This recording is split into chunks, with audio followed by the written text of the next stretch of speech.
Hi, everyone. As everyone is starting to populate the room, let me just welcome you to the National Book Critics Circle conversation about podcasting as criticism, moderated by our beloved board member, Tobias Carroll, with I mean a bevy of talented professionals. I'm Mandana Shaffa. I'm NBCC co-vice president of membership with one of our panelists and chair of the Barriers Book and Translation Prize, and also your tech host for the evening. I'd like to go over a few housekeeping details before I introduce our moderator. If you want to enable closed captioning and view a live transcript, click Show Captions button at the bottom of your screen. You can also click View Full Transcript to view the transcript in the side panel of the meeting. We are also so happy to have Leslie Velez joining us to provide ASL interpretation. Thank you so much, Leslie.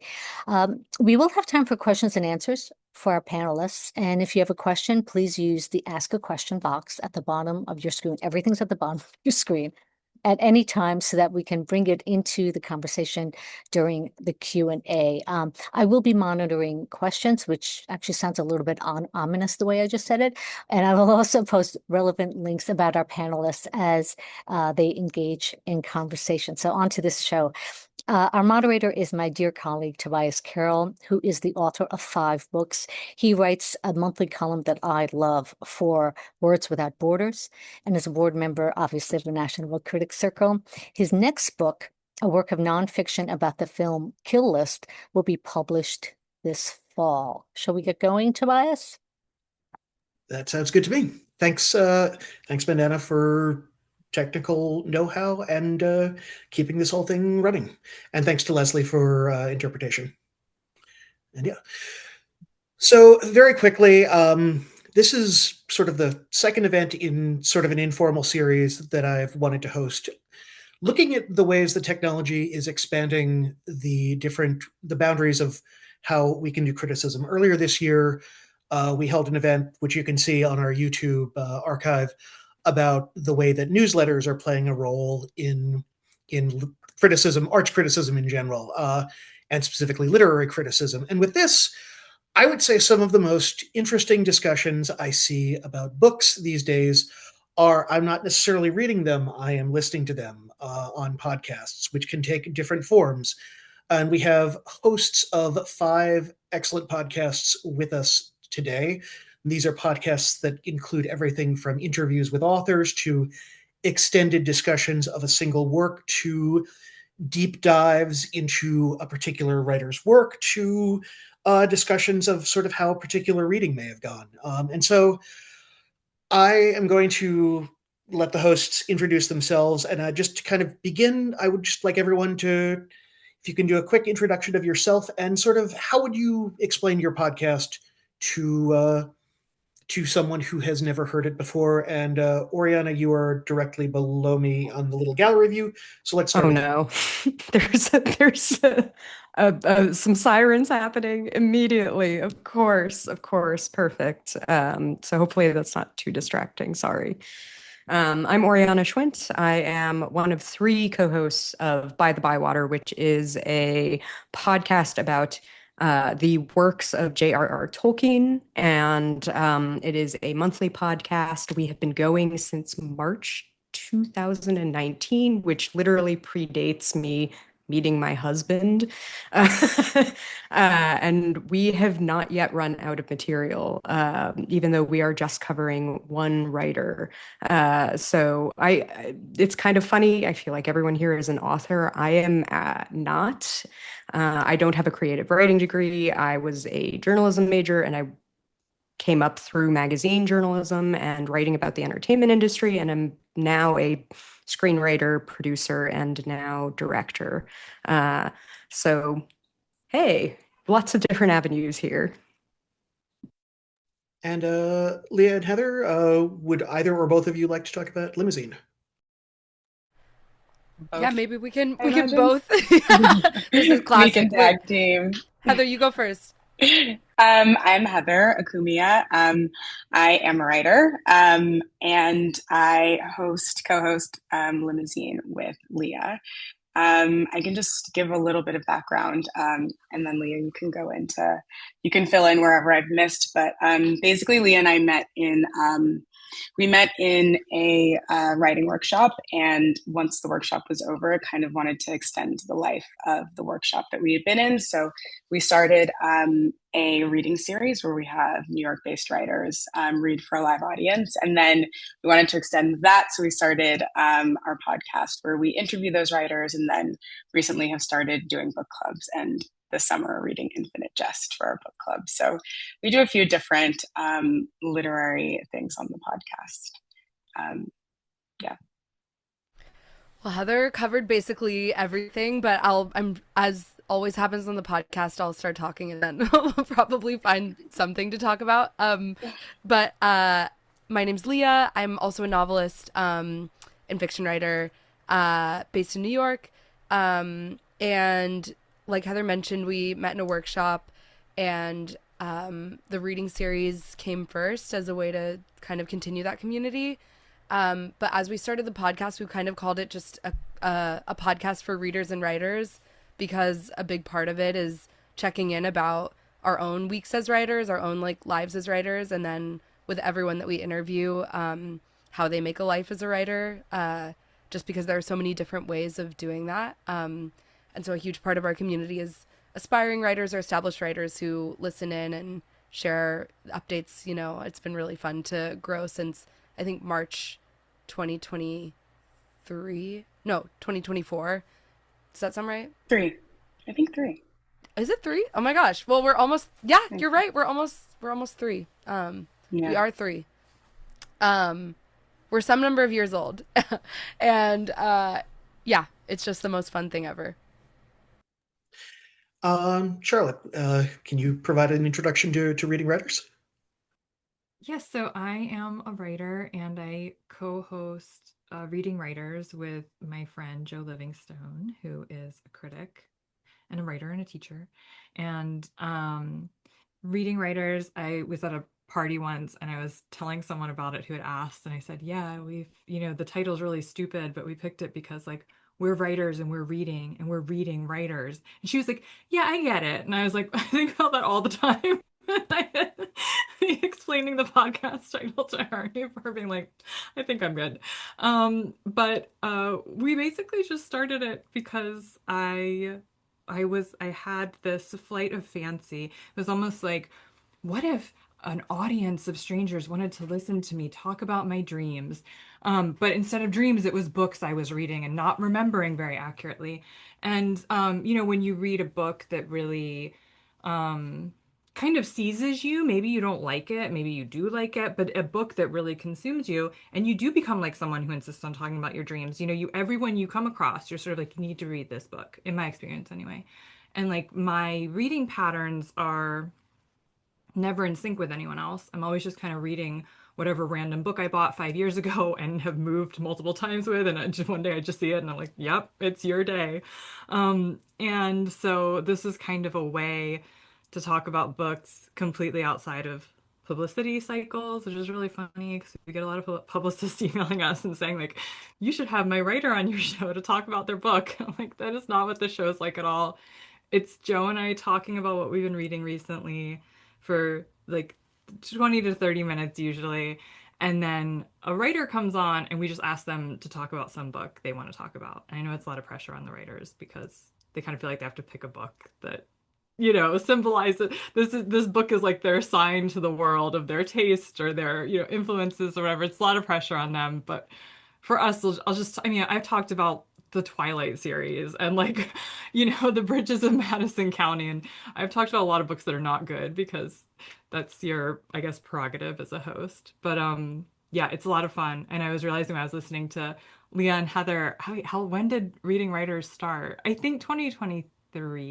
And we'd kind of work in seasons, and we just do a batch and then take a break and then do a batch and take a break. So very informal and just like mood based.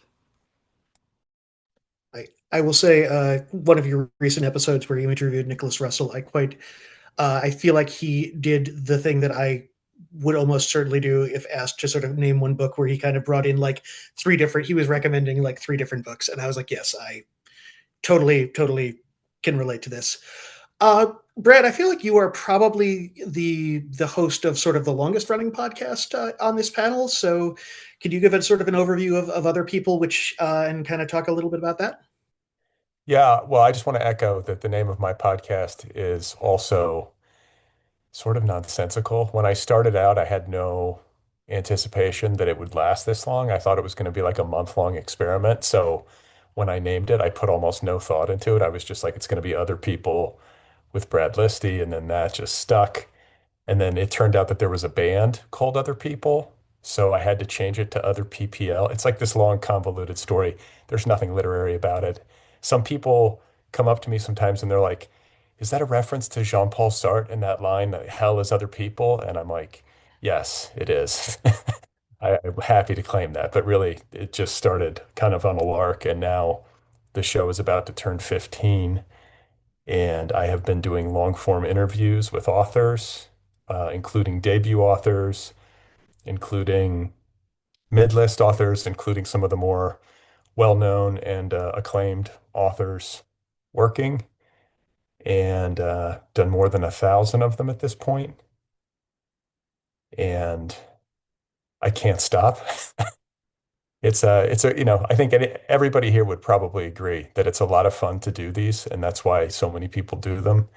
And it's really given me a lot as like a human being and then as a writer. An author myself and have published several books, and it's like a continuing education. And I love doing it. And I think that we're in an era where it's really important for people to sort of take the reins and create book media and create conversations about books and writing. Because if we don't do it, then it's really just like what, Seth Meyers at like 1 o'clock in the morning, like once a week, maybe, So, I think that sums it up. It's a weekly show, 15 years, more than Don't 1,000 forget, episodes. don't forget Dua Lipa. Yeah, well, Dua Lipa, I should say, it's interesting. It's interesting that you say that because celebrity book clubs have been proliferating, and that's interesting to me. And I think that Dua Lipa has excellent taste. And I love her book club. I pay attention to what she picks, and I'm like, that's a smart reader. And I think Anthony Jeselnik, who just got featured in the LA Times recently, he's a serious book person, and he's got a book club going, and he has excellent taste. So that's heartening to see. And I think John Mulaney is doing it. Been seeing his Instagram, and he's got a book in his hands, and they tend to be interesting books. So I'm thrilled with it. I love to see that, and I think that the more people, especially people with big platforms who can exert some influence, the more people like that who are reading and being enthusiastic about books, the better off we're going to be. And Rebecca, over to you. Yeah, hi everyone. I'm Rebecca Hussey from One Bright Book. I am one of three co-hosts. So Francis Evangelista and Dorian Stuber are the other co-hosts, and we've been going since March 2022. And we aim for monthly episodes. We end up doing maybe 10 a year, because scheduling is complicated. But that's the goal. And I met my co-hosts on Twitter, RIP good Twitter. Part of book Twitter at the time. It was a lot of fun. Made friends with them, and actually we all blogged, or in some cases still blog. Dorian still has a blog. So we've known each other online. One of my co-hosts I've never met in person, the other I have once. So our relationship is, in various spaces online. But we just wanted to keep the book conversation going in a different format. And our format is we pick one book every episode. We take turns choosing, and we do a deep dive into that book. And we want to just share ideas about it. We're just doing criticism as we go. With one exception, we don't talk with authors. This is our, it's a readers podcast. Our most recent episode, we did actually have the author, Hector Abad, joined us, which is amazing. But that was episode 46, and that was the first time that we'd done it. And we're going to go back to our usual format of just the three of us talking about one book in depth. We just really wanted to do deep dives into literature. So we usually talk about maybe 45 minutes to an hour about one book, and then we wrap up by some informal chat about the current things we're reading. So that's us. So this is a fairly open-ended question, but curious for all of you, because again, I listen to and enjoy all of your podcasts, and I find the conversations you're having there, whether they are group conversations, whether they are interviews, to be really fascinating. But what would you say makes for a good literary conversation, and sort of how do you turn what's something that may be a good literary conversation between 2 or 3 or 4 people into something that also, other people will also find interesting to listen to? Or is that more of just relying on, hey, if we enjoyed this conversation, somebody else might as well? Rebecca, do you want to? I think you're still unmuted, so I'm going to turn it back over to you. Yeah, I'm just thinking about how we prepare and don't prepare for our episodes, and I think that a certain amount of lack of preparation leads to openness and possibility, and occasions for surprise. And I think when the hosts are discovering ideas and working through ideas in real time, that it's fun for the hosts, also scary but fun, and hopefully fun for the listeners as well, that really feels genuine, that there's some real openness there. So each of us prepare, but we don't script our podcast at all, and we don't have a format except for one person does a 5-minute introduction of the book. And that person might ask some questions or might not. And they might just say, hey, what did you think? And then we just go from there. So I know what I want to say, but I don't know what my co-hosts want to say. I don't know what questions they're going to ask. I've gotten to know them. So I'm starting, I'm learning over time the ideas that they're drawn to. I can guess what they might say, but I still really don't know.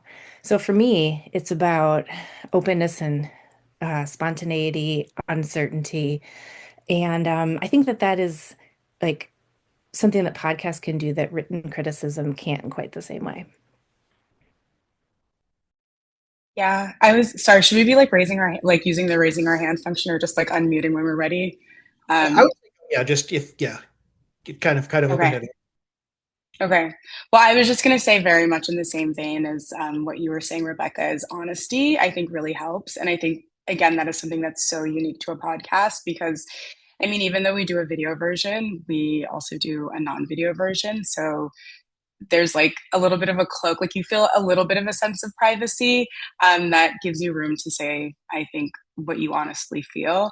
And I think the other thing is that when you're honest about sort of things that confused you or things that you didn't like, it really leads you to spaces that are really interesting. Or if you're honest about disagreeing with your co-host, I think that makes for interesting conversations that I don't think our listeners could just sort of Google a review of Anna Karenina, or Google a review of Infinite Jest and find a review of Anna Karenina and find sort of the same opinions or ideas or impressions that Leah and I are able to come up with through discussion. That's a really great point about the chemistry between everyone. Even if you're just doing an interview with an author, we don't do that on By-the-Bywater, but that rapport, that ease of conversation flowing. My co-host Jared Pekacek, who wrote a fantastic book called The West Passage and has an upcoming book that I haven't read but can't wait to read called Where Fire Rains, and Ned Raggett, who brought us all together and is, Tobias knows Ned, he just does everything and knows everyone. Somehow, it's kind of funny Jared and I are roughly the same age, late 30s. Ned's in his 50s. And so we all kind of bring different perspectives. We were all raised very differently. And yet we are bound together by Tolkien.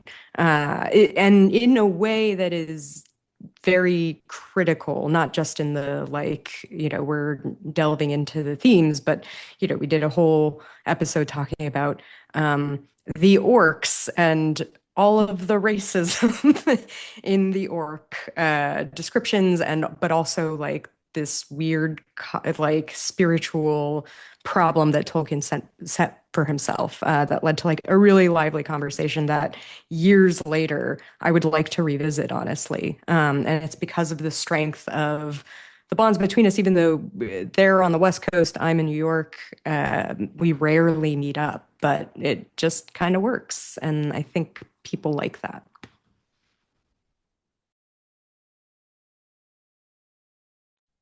Kind of building on that, Charlotte, something I wonder, just as a reading writers listener, is your guests will bring in their own books that they're going to discuss. I mean, is that something that you and Joe are aware of what they're going to pick, or is it sort of a happy coincidence if you are familiar with a given guest's book of choice versus not?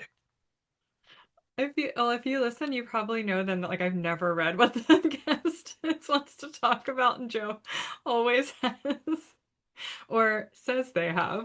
No, I'm just kidding. But yeah, I always tell guests that they can.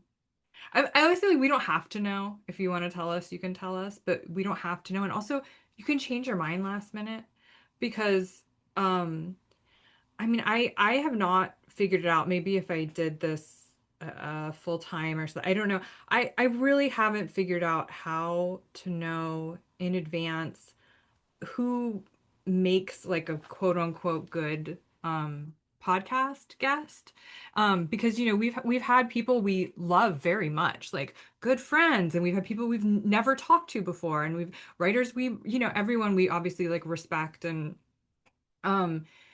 I have no ability to kind of predict how the conversation will go, and sometimes they're really lively and funny, and other times they're just incredibly moving, and I kind of prefer, maybe it would be more fun if I'd always read the book the guest wanted to talk about for me, but I feel like it's good for me to be the ignorant one, because I hope that people can listen to the podcast without having read the books. That's really my hope, is that every episode is interesting to people, whether they have read one of the books we talk about, because we normally talk about at least 3, or whether they've never read any of them. And to me, the best ingredient, I guess, is curiosity, or the author's enthusiasm, which is why I always try to say, you can change it, you can change your mind the second we start recording, because I just want them to feel excited to talk about it, because maybe Rebecca, it was you who mentioned the amount of preparation we do or don't do. I don't want people to feel like they have to do a bunch of prep work. We're not paying people to be on the show. They're doing us a favor. They're not expected to be teaching a class on the book. It's I'd really rather they came with just their excitement, the way I feel I talk with my friends about books, where I'm you will not believe this book I just read. That's kind of, when you read when you're, it's sharing gossip. To me, that's an ideal discussion between, friends about a book. I don't know if it rises to the level of criticism, but that is what I'm hoping for. But again, for the reasons I mentioned, when somebody's this is my one chance to pick my book, that's a lot of pressure. So I don't know. I understand. I don't know how I could be better at prepping guests, or if I should do things a different way or whatever. But I think it seems to work out. I always feel I learn a lot from the people who come on. Brett, I had kind of a variation of that for you. I was recently listening to your interview with Scott McClanahan about his new book, Fights. And one of the things that came up is that I think you said it was the 3rd time he had been on the show. So you have, in some cases with guests, you have sort of a pre-existing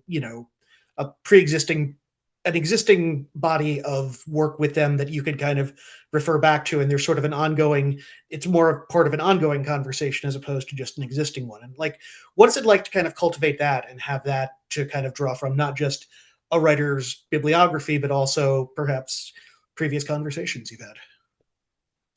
I mean, to be perfectly honest, I rarely re-listen to previous conversations in preparation for a subsequent conversation. I'm reading the new book and responding to what's in it, and then I'm meeting that person wherever they happen to be in their life at that point.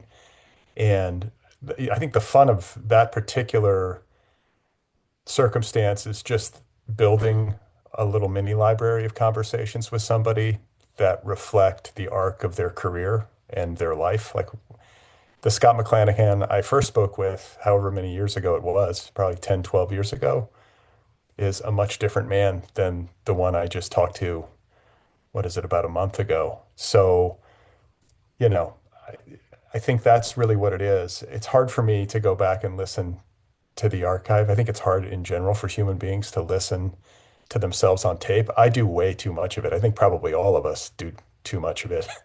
It's like the one maybe element of like routine punishment involved in podcasting is I have to listen to myself. I call it like searching for the question, where I take like 15 minutes to get to the point or whatever. But it's nice to get to know people over multiple conversations.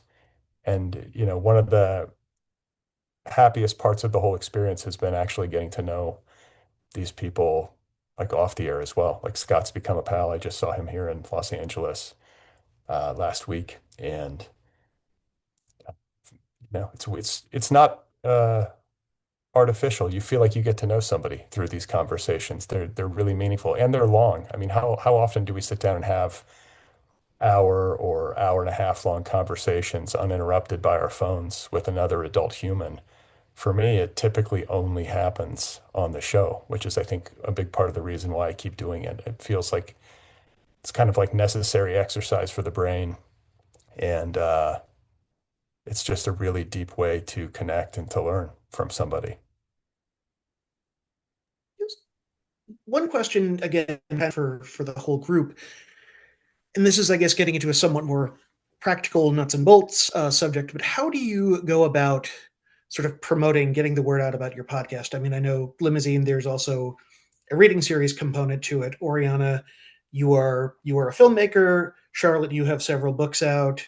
Brad, you have written several books as well. Rebecca, I believe you and your co-hosts recently contributed to a reprint edition of a Sarah Orne Jewett book that came out a few months ago. So, I mean, how do you find that, like, you have audiences growing? Do you find you have kind of an existing audience? How do you sort of find your people, out there in the internet, on the internet, whether it's through a network, through other things, through live events, or whatever else? Yeah. Maybe I can get started talking about a little bit about live events. We have some friends who are comedians, and sometimes they say we have like the opposite problem of most, young up and coming online, I don't know, artists these days, which is like, we started as a reading series. And so, from the very beginning, there was a big appetite for the live events and, a really big community showing up to those. Like, I think the first one we thought, okay, like maybe we'll get 20 people to come. And I think there were like 60 people packed into the backyard of Unnameable Books. It was so fun. And it just grew from there. Like every single iteration has been an amazing lineup and a huge turnout. And I think, the question for us has been like, a lot of people build these like massive online platforms. But then if they want to have a live event, like 4 people show up or something like that. And we didn't want to ever lose like the in-person community aspect. It's such like an overused word right now, but the feeling of like being in a room with everyone who attends on a regular basis, everyone who reads for us, we wanted the podcast to translate to that, to feel like you were maybe, just sitting on the couch with us and our guest. So I think like finding ways of doing that on social media is not easy, but hopefully we found a balance that promotes the work while also maintaining that spirit. This is I'll really just funny say, because oh no, Rebecca, you go. well, just really, really quickly. Honestly, we don't work that hard at promoting our podcast. And I mean, we do some like social media things. We try to recreate the old Twitter, on Blue Sky, and that's not exactly happening. But like, we have a bookish community that came through Twitter and blogs that we still stay in touch with. And we have a website, we have an email address, and cool things have come out of that. Like, we got to do the afterword, conversational afterword for the Sarah Orange Jewett book. That was amazing. I got to meet one of my hero authors, at least on Zoom, Kate Briggs. That came because she wrote an email to our podcast email account. But our focus is really on how it's fun for us, and we want to make it fun for us. And that means not always doing a whole lot of, of the promotional work. So just putting that out there as an option, like you can really work hard to have an audience, and that's wonderful and great. You can also just like find the audience in various kinds of ways, however it happens, and not work so hard at it. That is exactly what I was going to say. It's perfect. Yeah, we're part of like a really small podcast network run by some folks in Canada. It's very, very low key. And I'm not even the one who edits the podcast. It's Ned. I used to edit a podcast. I started one in like 2018 or something, and I was doing it all myself. And oh, wow, that's really difficult and time consuming. So yeah, it's a light lift for me. But we'll see. We did one live event in Portland, Oregon. I was briefly living there, and it was like midway between Jared in Seattle and Ned in San Francisco, and like a surprising number of people showed up. So those are fantastic. I love that kind of thing. I hope we get to do them more in the future. Yeah, the only thing I would add, I mean, it's social media. I finally, like, recently started posting video clips. I've resisted video forever because I like audio and I feel like you get more candid conversations when people don't feel like they're on camera, though I guess maybe that's changing because these platforms are incentivizing everybody to turn themselves into television shows. So I think that, but I do think, and of course, the sad part is that the video clips work beautifully in terms of generating interest. And I think there's maybe a compromise that can be made if you do want to do an audio show, is that the video clips can entice people to then listen to the full audio conversation. And otherwise, it's like a newsletter. I do a weekly newsletter. I post on social, and then if there are people out there who want to start a show and are interested in audience, the best thing I can tell you is to be consistent. I call it like feeding the stray cats. Like if you don't feed the stray cats regularly, the cats are going to go to somebody else's house.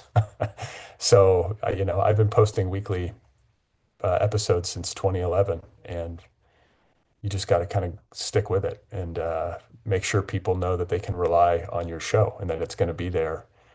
And hopefully you deliver something that's enjoyable to listen to. And then, I mean, like I would echo Rebecca and, sorry, Oriana. At a certain point, you have to just like let Jesus take the wheel and enjoy yourself as the host. If you're constantly concerned with the marketing of the show and the analytics for the show, and you're going to drive yourself crazy, I think the most important thing is to have fun with it and to try to make something great. And then, yeah, do what you can to get the word out and hope that people listening will spread the word, which is the real gold. Like when that happens, that's how an audience grows. Yeah. I will add, I mean, definitely for Leah and I think because we have so much fun with the podcast, we sometimes forget that we're also supposed to be like growing it. We're like, oh, we want to do this thing that's fun. We want to do another episode. We want to talk to this writer and like send the link to the episode to our friends. But I think one thing that we did notice is like the one time that we had like a huge jump in listeners is because we had another podcaster who was also a writer on. So I think, and another thing that we recently learned about is like, feed swaps or no, not feed swaps. It's like switching like like trading reads with another podcast that had reached out to us, which we're excited about. So I think that makes a lot of sense. Like, obviously, I'm like a podcast addict, I'm an audio addict, so you're always looking for a new consistent podcast. So I think that's also another way that makes a lot of sense, is to get into the ears of more people who love podcasts and love audio.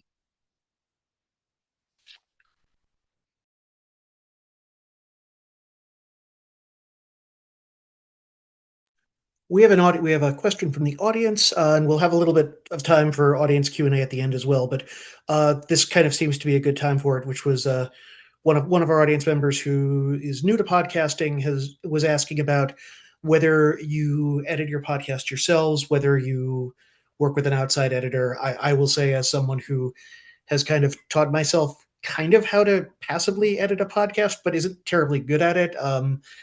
I know people who are like much more detail oriented.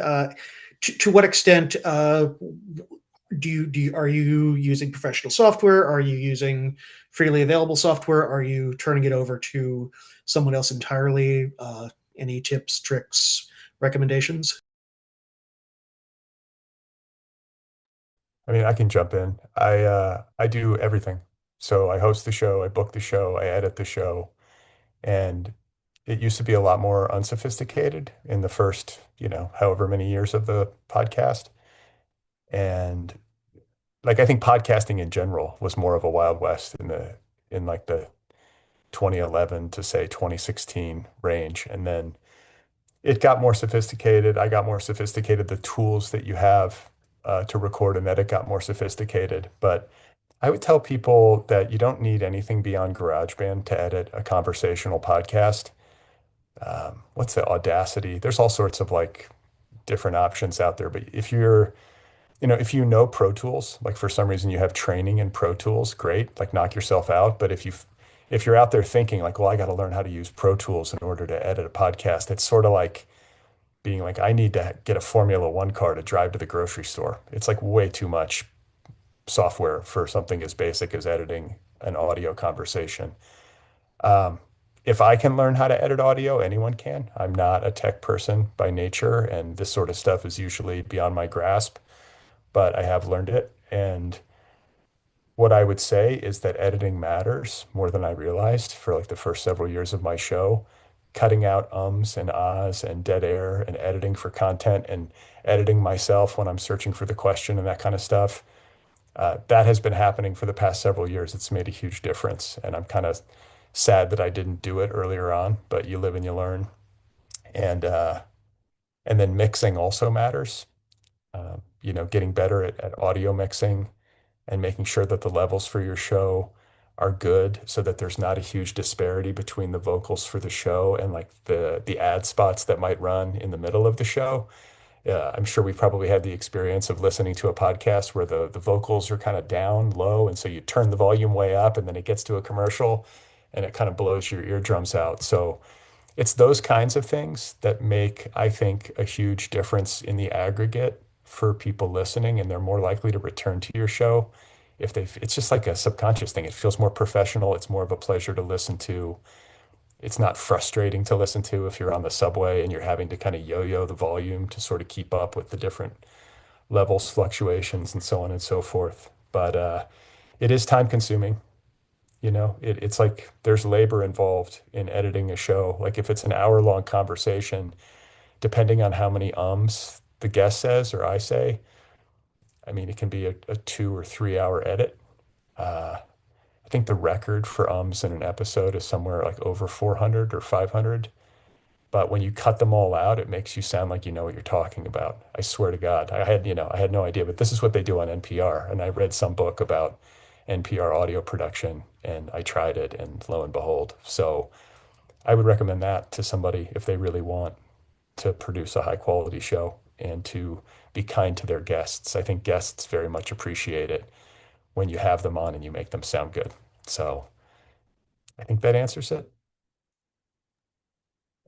I do the editing for my podcast, and I have such mixed feelings about it. On the one hand, I don't want to let anyone else do it because I'm a kind of control freak person. I want to take out all the ums, I like having that. I don't trust anyone else to do that. Unfortunately, my co-hosts are happy to let me do it.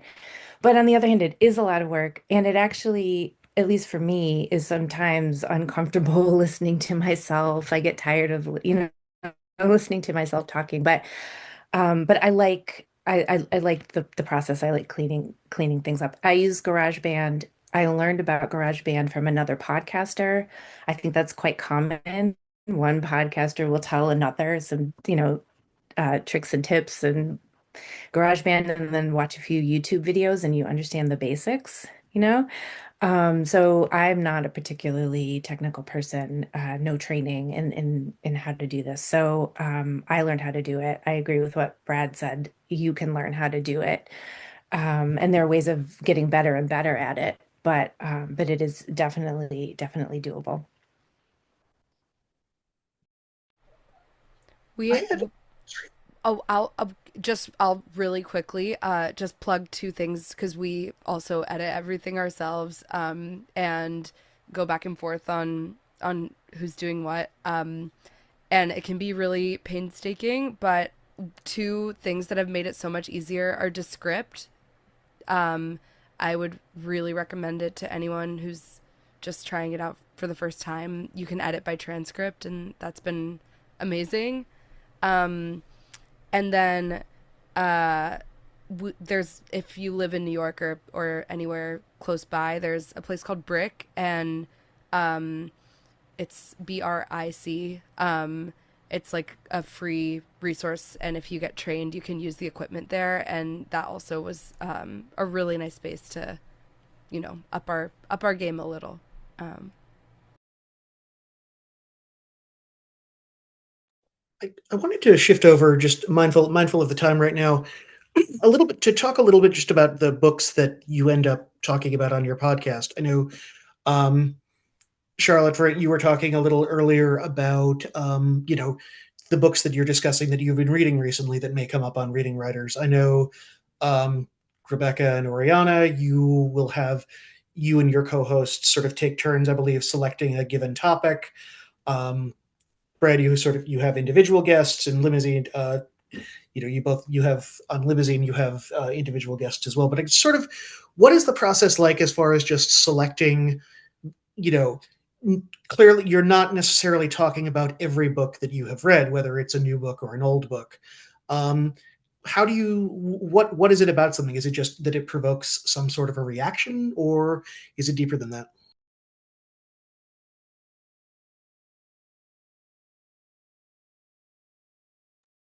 Uh, I would say that it's a combination of things. So I get pitched guests by publicists. That's usually what happens. And you're trying to gauge uh, which books are going to be most interesting to the audience, books that you can feel are going to generate a lot of excitement.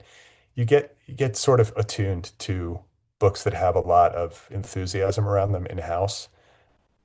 Or you'll see the blurbs. Like the blurbs can matter. You start to see the blurbs stack up and you see which authors are voicing their support for a book. And that usually is an indicator. So that's part of it, is wanting to make sure that you're covering the books that are going to be of interest, or at least for me, covering books and authors that are going to be of interest to the literary reading public. And then sometimes there's a topical issue at hand. There'll be like a work of nonfiction that covers something that I feel like is really in the zeitgeist or is like really meaningfully important. Or increasingly, it's just a book that I would really like to read myself.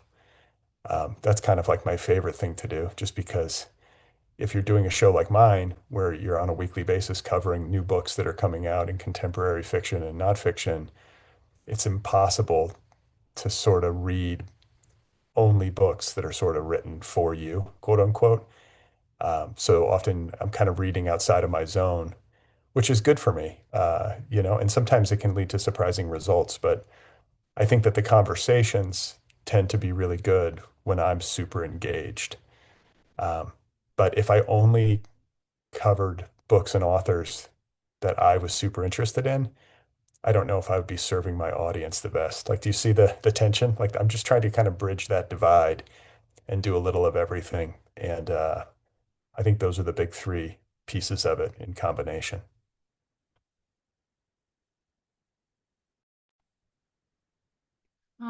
I can say that like I imagine all of us as writers or as readers or as both are aware of the pressures put on an author when their book's about to come out and sort of recognize the necessary evils of the publicity cycle, but just like me personally, like my personality flaws, like whatever.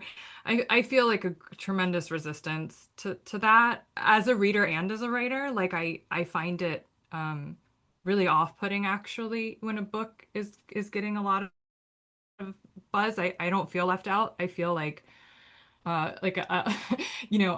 pressured and I'm like so so I don't know to me the way I read and there's no way this is an uncommon way of reading is it's very like dog on the scent, where I read a book and then I'm looking at the acknowledgments in the book and I see something, I'm reading a book and then and it's an old book and then I'm looking up, this author and I see he was friends with this other person you end up making kind of like the quintessential crazy wall, when you end up at one book and you look at how you got there. And to me that path, that travel is also interesting in and of itself, like for other people as well. I love when we have guests on and I'm kind of like, how did you find this book? Like, how did this book come to you? And what was your impression of it? Why did you start reading it? Um, and, and to me, I guess like a lot of my exhilaration with a book comes from that feeling of discovery. Marguerite Duras has this incredible passage where she's sort of like, every reader has to feel like they discovered a book. Like every reader has to feel like they went into the I don't think they have the city dump in France, but like they went into the city dump and they basically like rummaged through this mountain of garbage and then they pulled out a book. They have to feel like they're the only person on earth who's ever read this book. And when you read a book that like hits you in the right way, and again, it's not just as simple as saying I love the book, I think, in my opinion, like it can be a book that really maddens you and like provokes you. But that's the feeling that to me is so exciting and I love when I am in proximity to someone else who's feeling it about a book too. Um so I mean it's I never will fault like my friends or, other writers for being sort of like, pre-order my book, my book's coming out, but I really wanted the podcast to be like a haven away from that. Not because I don't want to support my friends or, because I don't want people to buy new books or something. That's not it. It's just like, the world is so big and like there are so many worthy books too that are out of print and that are, I've like gone down deep rabbit holes hunting for PDFs of books in translation, that have been like banned and stuff. And to me, that's so much fun. Um, I don't even know if I answered the question, but sorry to get carried away. Like I feel so strongly about this as kind of the same thing with promoting the podcast, or it's really, I don't even look at the numbers of our listeners because I'm like, why? Like if it's five more people, am I going to do it better? If it's five less people than I want it to be, am I going to quit? Like what do the numbers mean to me? I'm not trying to make money off of the podcast. And it would be lovely if it were my living because I enjoy it so much. But failing that, like, again, like we've all been saying, you kind of have to do it for the joy.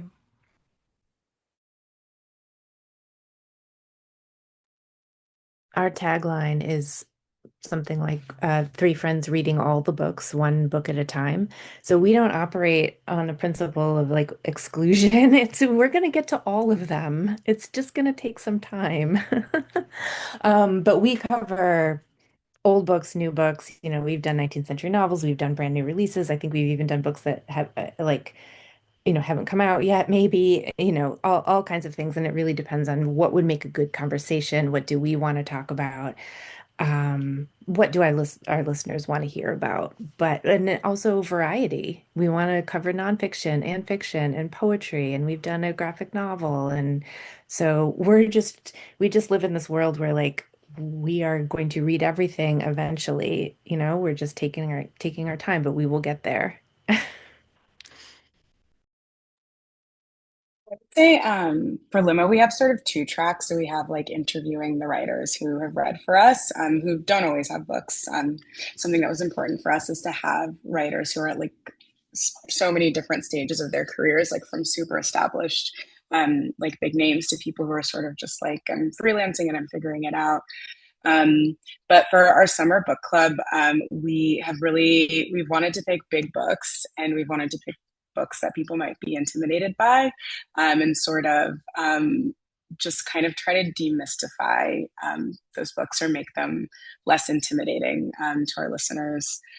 So our first one was Anna Karenina, which I think is definitely, if you don't know a lot about the book, is something that you could find intimidating. But what we did is just that every week we like talked through the plot points in a way that was like, and then this happened, and then that happened, and it felt like it was a way to really dig into like every detail of the book in a way that was really fun. And then this summer we're doing Infinite Jest, which I feel like is intimidating for a completely different reason. And we just keep making this joke that's like, what if two beautiful women read Infinite Jest? And we've just been sort of trying to translate that for what we imagine our average listener is. So that's sort of how we've been choosing. I will say my mom read neither Anna Karenina nor Infinite Jest, but she still listens. So even if you're reading neither of them, it's still entertaining. Yeah, I just want to interject that you bring up a good point because I think like the central challenge of doing any kind of book media that's book centric, whatever the format of the show is, and I don't have any way to verify this, but I just suspect that if I do an episode and I'm talking to an author, that at least like 70 or 80% of the people listening probably haven't read the book yet, especially if it's a new book just coming off the line. And so it presents an interesting challenge because I feel like, I have to do the reading and the labor of like real in-depth prep. But then I also have to make the show interesting to somebody who's never read the book before, while also honoring the author who spent like 5 years of their life and, developed an addiction and whatever it took to get the book done. So that's the dance, is like trying to kind of do all those different things at once and to create a conversation that can be interesting to somebody who's like deep into the weeds in Infinite Jest and like wants to hear the stuff, or your mom who's like tuning in because she wants to like hang out, and like enjoy herself. So I don't know. I think that's one of the reasons why book media in mainstream contexts is vanishingly rare. Number one, because it requires a lot of labor to do it in good faith. It takes like an hour and a half to watch somebody's movie and then ask them questions about it. It might take 14 or 15 hours or more. I mean, if you're reading Infinite Jest, you got to dig in. So who's going to do that if they've got a weekly show that they're putting up on NBC or whatever? Maybe Seth Meyers is actually at home reading, but it's a heavier lift than listening to an album or watching a movie or watching like the pilot of a television show. And then you're also trying to, excuse me, you're trying to have a conversation with the author that kind of brings people in and doesn't alienate them if you're like talking about plot points in Anna Karenina and somebody has never read Anna Karenina. So anyway, like I could go on and on. I should probably be lying down during this part of the conversation. It's funny you talk about this, actually. That's a tightrope that we walk at By-the-Bywater. I mean, we're just about the works of J.R.R. Tolkien. We don't, we read related, or I think like, he did a translation of Beowulf. So we do like other poems, things that are not set in Middle Earth, but the vast majority of the stuff we talk about is the Lord of the Rings, the Silmarillion, the Hobbit, that kind of thing. And we want to make this as accessible a podcast as possible while also being very engaging for the people who, have Quenya tattoos. So like that is a tightrope that we are forever walking and kind of discussing just off, in our own little group chat about, how do we best serve the listeners that we have? Because I'll say, okay, the next episode we're going to talk about Feanor. Who the hell half the people listening probably have no idea who that is. So it is my job to tell everyone who he is, and in an entertaining way, where if you know who he is, you can still get something out of it. Hopefully a lot of jokes, or just a way of thinking about this character that you haven't thought of before, just a different perspective. But that's really, really important. Just that tightrope of what is everyone's level of knowledge coming to this. Well, yeah, and just to add quickly, like I always tell my guests, we're going to talk about the book, but we're also going to talk about you. And my gambit has always been, especially in a show that's weekly or bi-weekly even, um, I'm reading and I'm doing as much of a deep dive as I can into the work, but I'm not like academic and like super forensic when it comes to that part of it. I want to be fluent in what happens in the book and to be able to talk about it well.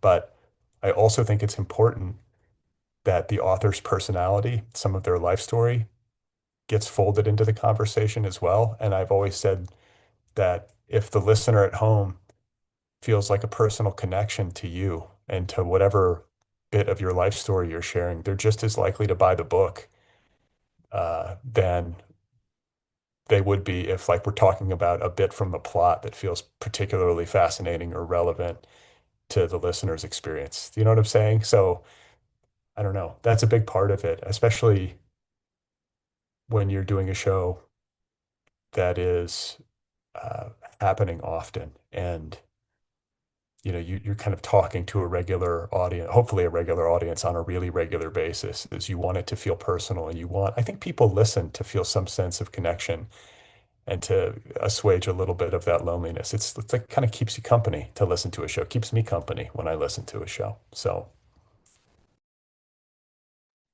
I had we're running out of time. If there's anyone else in the audience, we've had a few audience questions. If anybody else has a question, now would be the time to post it. But I have one question for everyone. Heather and Leah, when I was listening to an older episode of your podcast, you were talking a little bit about one of the really amazing things was sort of hearing both of you talk about works in process, which now I believe one of those books is now out in the world. One of the books is coming out next year. So it's kind of, and I'm very curious, like how, to what extent has doing a podcast also affected your creative work outside of the podcast, whether it be writing stories, making films, writing novels, anything like that, or are the two just completely like a way for your brain to do something completely separate, which is also amazing in its own right? Yeah, I would say for me, I wrote my book before we started the podcast. So that was sort of, done and dusted and came out while we had the podcast. But in terms of like my works in progress and the things that I'm working on now, I will say that the podcast does remind me to write. So we do have a section at the beginning of every episode where we ask I ask Leah what happened in her week as a writer, and she asks me what happened in my week as a writer. And sometimes I'll be like, God, it would be so good if I could say I finished the story I was working on. So sometimes there's that. I try not to put too much pressure on myself in terms of like the pace or whatever, how my productivity for my writing. But I will say that sometimes when I'm right on the edge, knowing that I'm going to have to answer that question next week does help a little bit. It's such an accountability machine, because it's like you say things all the time, like to your friends, like I'm gonna make that thing, I'm gonna do that project, when you're recorded, it's like, okay, you have a bit of a like a forcing function. You know, you've said it out loud to people who might be listening, and now you have to sit down and actually like produce what you were riffing about. And I will say, like, for my own novel, like, I hope it's been gratifying, like a fraction as gratifying for me as it has for listeners to like be on that journey with someone. Because when we first started, I think I was maybe like in the earliest stages of working on that, and every week I would kind of, to varying degrees, like get to check in about like what it's like to query agents, what it's like to be in the submission process. And again, hopefully that's like part of the demystification that we're trying to do. And certainly it establishes like on like a meta level, it's like, okay, here's this character that I'm attached to week after week that like I'm kind of rooting for. So I hope it does both of those things. And on my end, it's been amazing to share it with people and have this record of like where I was when we first started, which was basically, you know, no credible career to my name. So I'm very grateful. I and my co-host comment podcasting as critics more than creative writers. We're not really novelists or, poets or but we all have blogged and done newsletters. And I'm really interested in informal kinds of criticism and conversational and group criticism, doing criticism with other people. So I feel like podcasting connects with those other kinds of endeavors, like um, how can I do like group reading projects, and I've done some great ones where we read together and maybe meet on Zoom and discuss, like, I did a year-long project of reading Kate Briggs and her translations and her original works, and like that was fantastic. So like I'm all into like how can I have conversations, great conversations with other people about books, whether through writing or podcasting or actual conversations. So I just see podcasting as an extension of like criticism as conversation. And you mentioned earlier the afterword that I and my co-host did for the Sarah Orange Jewett book. That's through the book is a Marsh Island and done through Smith and Taylor Editions, which is an imprint of Unnamed Press. And they do this cool thing where they have people record a conversation about a book. It's very much like podcasting, and then they edit it, and then that becomes the afterword of the book. So that was really cool. And like, criticism is conversation. So that's what I'm really interested in. I'm pretty sure I have torched any future in which I might have worked with anyone who writes for the Amazon Lord of the Rings show, given our opinion about that show and the entire episode we devoted to talking about how it did not work. But there are many other paths. I'm still writing. Yeah, I would just say that the show, I mean, my show probably prevents me from writing as much as I otherwise would, though it's hard to say. I kind of feel like there's a symbiosis between talking to writers and like operating in service of other writers and their work and having these conversations and then getting my own work done. It's definitely an inspiration. It's a great demystifier to learn the different ways that people get the work done and to kind of know that everybody's fighting the same fights, even the greats. Like Karlov Knausgaard is like one of the biggest literary writers in the world, and he's just like riddled with self-doubt. Like just has like the lowest opinion of his own drafts, and it's just amazing to hear. But yet he's writing 3 pages a day every single day. And he has an editor that he then passes them off to every single day, and that editor reads those pages and gives them back to him, gives feedback the next morning. So he's got his own system. It's fascinating to learn.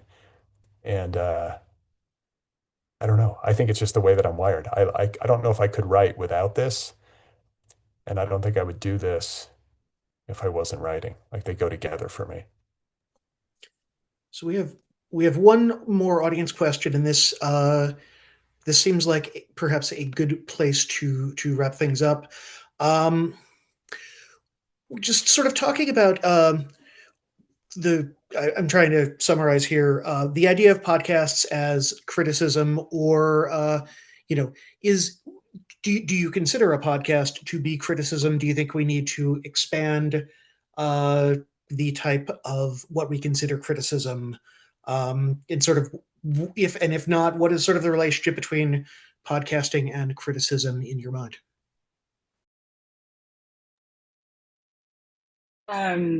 That's a really good question, because I feel like when you asked us to do this panel, I was like, oh my gosh, I don't know that I think of us as literary critics.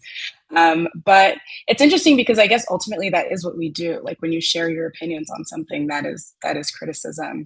And I like thinking of podcasts as criticism. I think the less rigid criticism is, the more honest it can be, and that means the more helpful it can be, I would say. I tend to think of criticism in a pretty expansive way. So I like to, I definitely think podcasts can be criticism, and many different things can be. Um, but you're doing analysis, you're doing interpretation, you're doing contextualization, all of those things are evaluation, all of those things are part of criticism. Criticism can be so many different things. Um, you can get more in depth in some cases and less in depth in others, but still, you're doing those basic critical things: analysis, interpretation, evaluation, etc.